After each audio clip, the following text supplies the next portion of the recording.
Hello, everybody, and welcome back to another episode of Wide With Declan. As always, we will discuss NASCAR-related topics, so let's get right into it. Our first topic, our first topic is that Andretti might be still interested in NASCAR. So the Andretti family has a huge connection with racing. John Andretti has made a couple NASCAR starts in the late 90s, early 2000s. Marco Andretti has made some ARCA Menard Series starts this year, made a couple truck starts. I believe he's only made one truck start this year. That was when his back axle popped out at COTA. Earlier this year. Made 3 truck starts last year at Mid-Ohio, Miami, and Phoenix. And coming into this year, Andretti tried to get into Formula One, but F1 rejected them and rejected Andretti's bid to become the newest Formula One team on the F1 grid. So now Andretti is gonna try to get into NASCAR, and I believe Spire will help them with doing so, because Spire's basically gonna fund all the NASCAR operations of Andretti Global, from what I'm hearing. So Andretti Global trying to get into NASCAR as a team, and if I were to guess, they would also bring in Honda, as they would be the team to bring in Honda, I'm hearing. And so Andretti Global trying to get into NASCAR. And now our second topic is more silly season news. Martin Truex Jr. expected this Friday for it to be announced that if Martin Truex will return for 2025 or not. And I'm predicting no, because he has aged well into his career. And I believe he has accomplished enough. He's won a championship, although he's never won a Daytona 500. I believe he has accomplished a lot in his career. So I believe Martin Truex will retire. Now, the guy Chase Briscoe is the new favorite to replace Truex in the 19 car for 2025. So if Chase Briscoe does go to... So here's my new updated silly season predictions. So it is Martin Truex retires, Briscoe to the 19.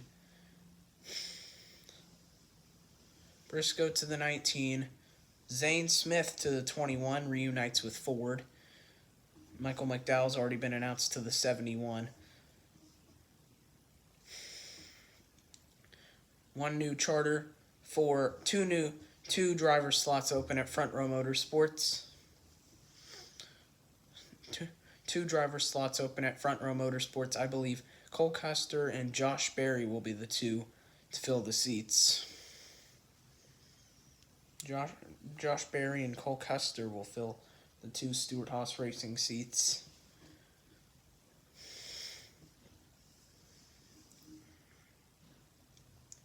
And I also believe that Eric Jones will re-sign.